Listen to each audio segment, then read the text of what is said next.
Hello everyone, watch this review here where they look at Swamp Raider Killer Croc from, I guess, the Batman Power Attack line. Now he is called Swamp Raider Killer Croc rather than just Killer Croc. I don't know if that's meant to imply that there may be more Killer Crocs down the road or just to fit in with the general theme of the line, because I think almost all the characters have little nicknames in front of it just to sort of differentiate the figures. Especially so because I think more than half the line's just variations on Batman, which is, kind of common with these more kiddie lines. And yeah, I think this is more geared towards children, given the outlandish costumes for the characters and, the fact it doesn't have much articulation. I think they have something resembling gimmicks, but I do really like the art style seen here, the back of the package, and then, of course, on the figure as well. It was one of the first figures that I actually saw in stores as well and really caught my eye. You will notice that he's wearing sort of an orange jumpsuit pants, which is reminiscent of his look in Arkham Asylum. And honestly, that's like half the reason I picked up Arkham Asylum. Killer Croc just looked really cool in all the promos for that. Yeah, the read up here talks about Killer Croc using toxic waste to create a mutated army of creatures. So, I mean, right now he sounds more like a Captain Planet villain than, Killer Croc. But I guess Killer Croc hiding out in the swamps and eating people probably wouldn't be as much geared towards children.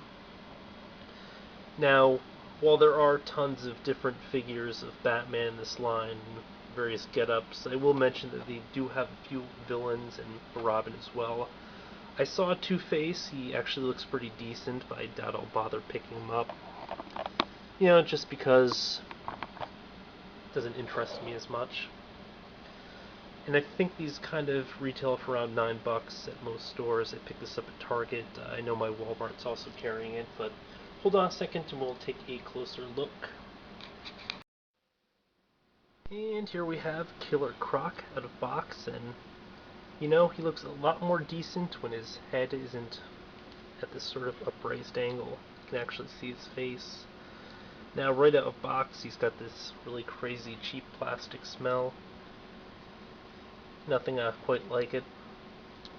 He does seem to be composed of a softer, more pliable, rubbery plastic.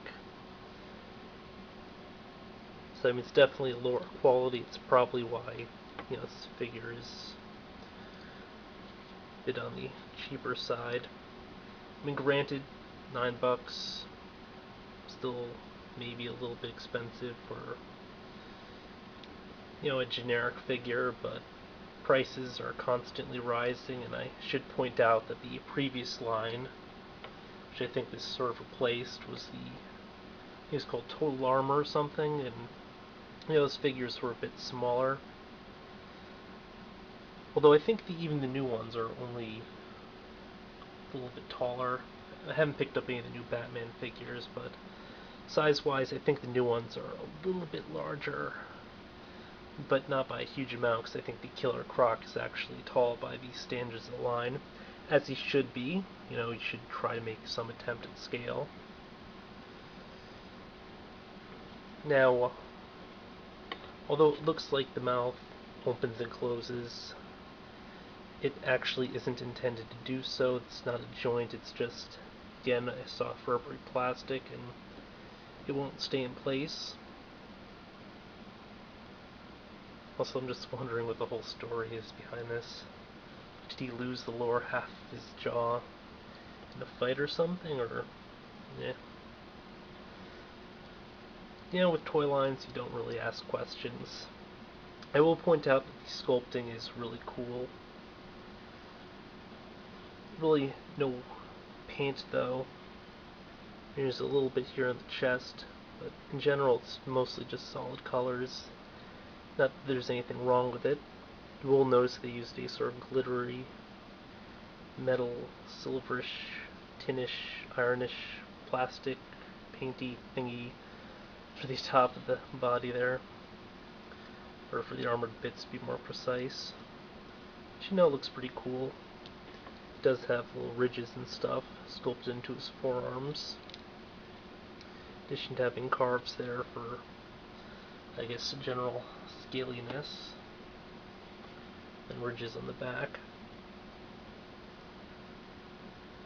I don't know, I am sort of impressed by the amount of sculpting and detail that he got. Sort of for how it keeps into a style and stuff, rather than just having blank area like some toy lines will do. I mean, it does seem like they really put some effort into this. I don't get what's up with this thing here. It might just be a factory defect, like a partial carve, but you'll notice there's something like a scrape here. I have seen several different defects of the ones that were in stores, but you know, a lot of these toy companies kind of don't have great quality control. In terms of articulation, very basic stuff. He has a pin here at the elbow, hinged shoulder, so only rotates. Head is a cut, which also rotates. Waist rotates. Hips should probably, oh, there it goes. Yep, you get a small amount of movement. I mean, it's impeded by the tail and impeded going forward as well.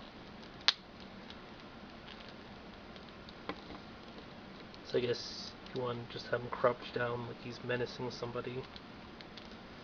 I imagine I'll probably just leave him standing up on the shelf or whatever. No, he'll be standing by my computer for the first few days, and I'll probably toss him on a shelf. So yeah, that's all the articulation. Really not a ton to say about this figure. He looks nice, and I guess that's all you can really expect from some of these ones that are more geared towards children. I am liking the face sculpt there, the crazy yellow teeth. Not as fond of the whole metal contraption, but you know, still looks good. So this has been a look at Swamp Raider, Killer Croc. Whether or not we'll get another Killer Croc in this line remains to be seen, but I kind of assume not, because they very rarely do. Although if they did a one with a normal jaw, probably would pick that one up. I just don't think it's going to happen. Until next time, folks.